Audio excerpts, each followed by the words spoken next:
Hello friends, welcome back to my channel. तो friends, आज मैं केला पराठा की रेसिपी शेयर कर रही हूँ। केला पराठा बहुत ही टेस्टी और हेल्दी होता है। व्रत में आप इसे बना सकते हैं और बिना व्रत के भी आप इसे खा सकते हैं। केला तो वैसे भी बहुत हेल्दी होता है और कंप्लीट मील कहलाता है। तो अगर आप इसे नाश्ते में बनाते हैं तो भी आपको ये काफ़ी सारी एनर्जी दे सकता है। तो फ्रेंड्स, अगर आप टिफ़िन के लिए रेसिपी बनाना चाहें तो ये बहुत अच्छी रेसिपी है, क्योंकि ये कंप्लीट मील है और इसे हम व्रत में भी खा सकते हैं, बिना व्रत के भी आप इसे बना सकते हैं। तो फ्रेंड्स, चलिए देख लेते हैं इसकी रेसिपी।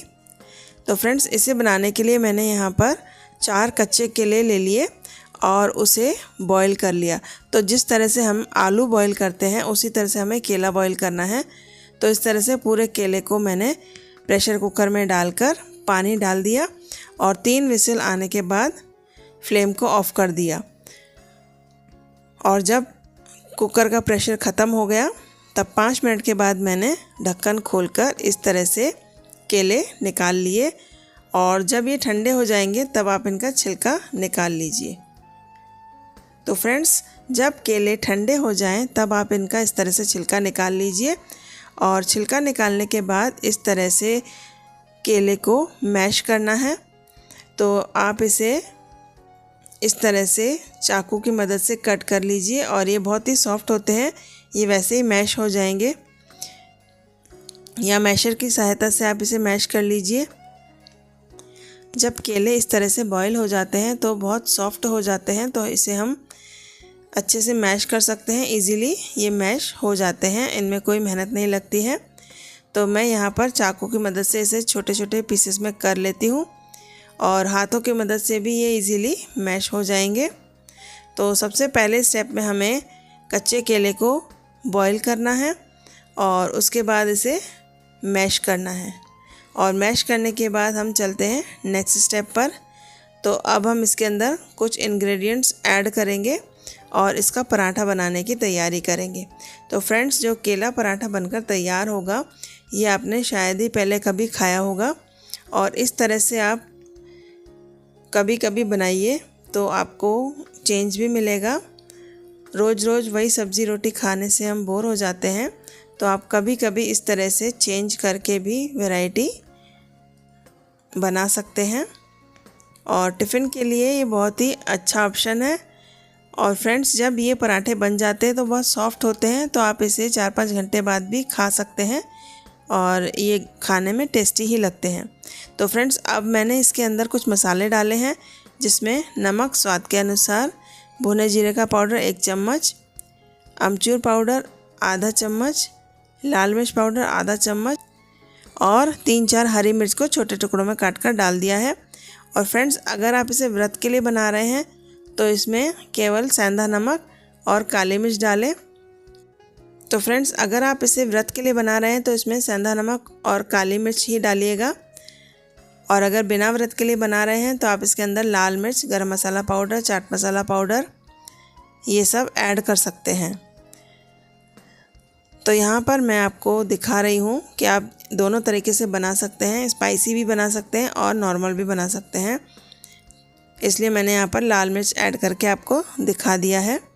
और अब हम इसके अंदर सिंघाड़े का आटा डालेंगे। 3/4 कप सिंघाड़े का आटा आप डाल दीजिए। जो कप की मेजरमेंट है उसमें 1 कप से थोड़ा कम इसमें लगेगा और केले के बॉईल होने पे डिपेंड है। कई बार केला बहुत ही मॉइस्ट होता है तो उसमें आटा ज़्यादा लग सकता है। तो फ्रेंड्स, इसमें हम थोड़ा थोड़ा करके आटा डालेंगे।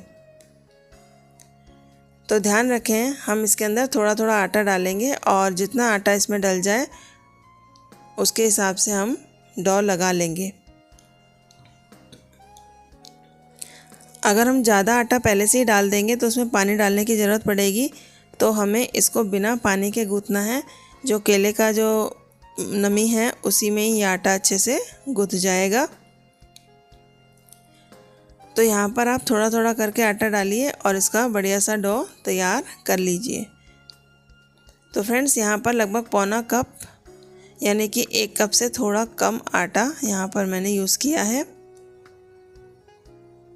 तो ध्यान रखें, लगभग 3/4 सिंगाड़े का आटा मैंने यहाँ पर यूज़ किया है। और आप अपने आवश्यकता के अनुसार इसमें आटा ऐड करें, तो थोड़ा थोड़ा आटा ऐड करिएगा जिससे कि ये डो परफेक्ट बनकर तैयार हो जाए। और इसमें हम किसी भी पानी का यूज़ नहीं करेंगे।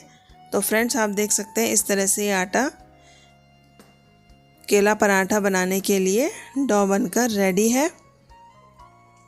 और इस तरह से मैंने इसको थोड़ा सा ऑयल लगा करके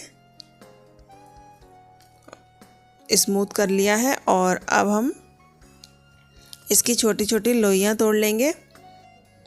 इस तरह से 4 कच्चे केले और 3/4 कप सिंगाड़े के आटे से हमने ये पराठे बनाए हैं। तो लगभग 5 पराठे हमारे बना करके तैयार हुए हैं। तो फ्रेंड्स, आप अगर इसकी साइज़ और छोटी करना चाहें तो कर सकते हैं, लेकिन ये साइज़ परफेक्ट है। और इस साइज़ की आप लोइयाँ तोड़ लीजिए। और अब इसे आप चकले पर सिंपल भी बेल सकते हैं, और अगर आप इसे अच्छे से बेलना चाहें तो इसकी एक ट्रिक है। इस तरह से चकले पर हमने एक पन्नी रख दी, एक पॉलीथीन रखने के बाद थोड़ा सा आटा स्प्रेड कर दीजिए। सिंगाड़े का आटा स्प्रेड करने के बाद इस लोई को इस तरह से उसमें कोट कर लीजिए और वापस से इसके ऊपर एक पॉलीथीन लगा दीजिए। अब इन दोनों पॉलीथीन के बीच में ये लोई रखने के बाद आप इसे बेल लीजिए।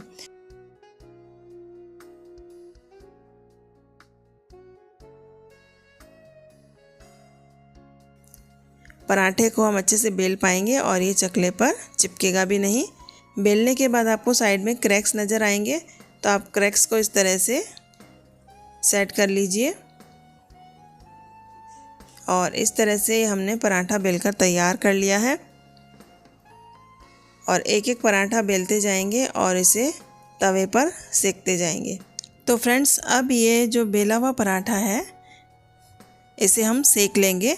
तो पूरी पॉलीथीन को हाथ में उठा लीजिए और पराठे को अपने हाथ में लेकर के इस तरह से तवे पर डाल दीजिए और थोड़ा थोड़ा सा ऑयल या घी इस पर अप्लाई कर दीजिए। तो आप चाहें तो इसे घी से भी बना सकते हैं, मैं यहाँ पर इसे ऑयल से बना रही हूँ। तो यहाँ पर मैंने पराठे को तवे पर डाल दिया और चम्मच से थोड़ा सा ऑयल इस पर लगा दिया। और यहाँ पर हम फ्लेम को मीडियम रखेंगे और 2 मिनट तक इसे सिकने देंगे। फिर 2 मिनट के बाद इसे पलट देंगे और इस तरह से अलट पलट करके हम गोल्डन होने तक इसे सेक लेंगे। और जब तक ये पराठा सिकता है तब तक हम दूसरा पराठा भी बेलकर तैयार कर लेंगे। तो फ्रेंड्स, इस तरह से आप देख सकते हैं ये पराठा बनकर रेडी है। और इस तरह से जब ये क्रिस्पी हो जाए, गोल्डन कलर इस पे आ जाए, तब हम इसे उतार लेंगे और दूसरा पराठा इस पर डाल देंगे। तो फ्रेंड्स, ये जो रेसिपी है बहुत ही हेल्दी और टेस्टी है। व्रत के लिए बहुत ही अच्छी रेसिपी है। और अगर आप कम ऑयल में कुछ बनाना चाहते हैं तो केला पराठा बहुत हेल्दी ऑप्शन है। कई बार हम ऑयली चीज़ें खाकर परेशान हो जाते हैं, तो व्रत में हमें कम ऑयल का कुछ चाहिए होता है। तो अगर आपको कम ऑयल में बनाना है तो केले का ये पराठा ट्राई करिए और रेसिपी ट्राई करिए। रेसिपी पसंद आए तो लाइक ज़रूर करिए। चैनल पर नए हैं तो सब्सक्राइब ज़रूर करिए। और इसी तरह की और भी आसान रेसिपीज़ के साथ मिलती हूँ अगली वीडियो में। तब तक के लिए bye bye and take care.